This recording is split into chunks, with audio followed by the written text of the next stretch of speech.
Hello বন্ধুরা, আজকে একটি রান্নাঘরের রেসিপি, সেটা হলো ট্যাংরা মাছের রেসিপি। তো আমি সবসময় ছোটোখাটো রেসিপি নিয়ে আসি, তো আপনারা দেখতে থাকবেন। তো ট্যাংরা মাছগুলি আমি কেটে নিলাম, এখন ধুয়ে নেব, ধুয়ে এগুলিকে ভেজে নেব, তারপর সঙ্গে থাকুন।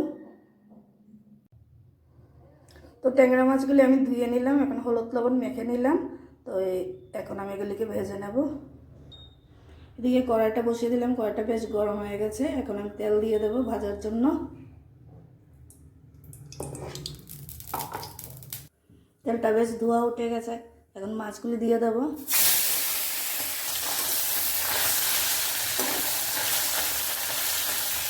এভাবেই সবগুলি মাছ ভেজে নেব।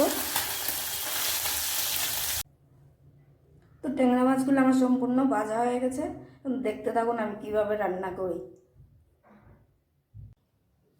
আমি তো বলেছিলাম ট্যাংরা মাছটা রান্না করব, তো কি দিয়ে, তো এটা আমি পেস্তা আলু বা অনেকে বলে ওলকচু, তো ওই দিয়ে আমি রান্না করব। তো এখন এটাকে আমি কেটে নেব। তো আমি এটাকে কেটে নিলাম, তো এখন এটাকে আমি কিছুক্ষণ জল দিয়ে ভিজিয়ে রাখলাম। তো তারপর আমি এটাকে হালকা করে কড়াইতে দিয়ে ভাপিয়ে নেব। এটাকে ভাপানোর জন্য কড়াইতে জল বসিয়ে দিলাম, জলটা বেশ গরম হয়ে গেছে। তো ভাপানোর জন্য সবগুলি আমি দিয়ে দিলাম কড়াইতে। তো কিছুক্ষণ ভাপাবো, তা এখন আমি এটাকে ঢেকে দেব কিছুক্ষণের জন্য। তো আমার এই আলুটা আমার সিদ্ধ হয়ে গেছে, তো এখন আমি হলুদ লবণ মেখে হালকা করে ভেজে নেব, লাল লাল করে। তো আমি কড়াইতে তেল দিয়ে দিলাম, তেলটা গরম হচ্ছে, এখন আমি এগুলি দিয়ে দেব।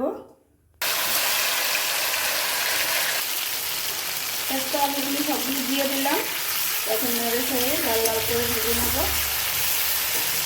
আমি এখন এগুলিকে লাল লাল করে ভেজে বাটিতে নিয়ে নিলাম। তো আমি সোমবারের জন্য কড়াইতে তেল দিয়ে দিলাম, এখন পুরনটা দিয়ে দেব। তো আমি এখানে মেথি ফোড়ন দিয়েছি, হালকা লাল লাল হয়ে আসলে মশলাটা দিয়ে দেব। মশলাটা কিছুক্ষণ লাল লাল করে ভেজে নেব, তারপরে আমি পেস্তা আলুগুলি দিয়ে দেব, হালকা করে হলুদ দেব,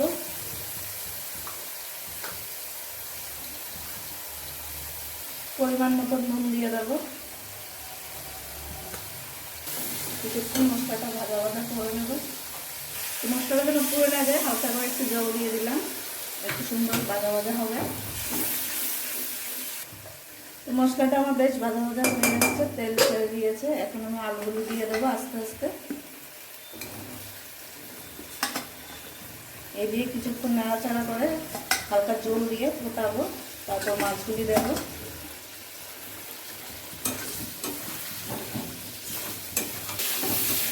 আলু মশলাটা বেশ ভাজা ভাজা হয়ে গেছে, এখন ঝোলের জন্য হালকা করে জল দিয়ে দেবো।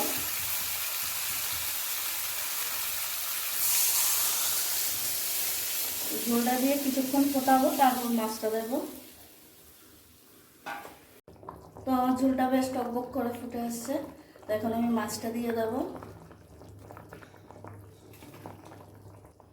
তো মাছগুলি আমি সবগুলি দিয়ে দিলাম, এখন একটু নাড়াচাড়া করে দেবো, তারপর আস্তে আস্তে মাছগুলি ফুটে আসলে নামিয়ে নেব। ট্যাংরা মাছ ও পেস্তা আলুর ঝোলটা আমার বেশ হয়ে গেছে, এখন আমি নামিয়ে নেব। তো তরকারিটা আমি বাটিতে নিয়ে নিলাম, তো ওর মধ্যে আমি হালকা করে ধনেপাতা দিয়ে দিলাম, আপনারা ইচ্ছা করলে দিতেও পারেন, আবার নাও দিতে পারেন। তো বন্ধুরা, আমার এই রেসিপিটা যদি ভালো লাগে তাহলে লাইক কমেন্ট শেয়ার করবেন। আমি সবসময় ছোটোখাটো রেসিপি নিয়েই থাকি, আবারও আসবো, আপনারা ভালো থাকবেন।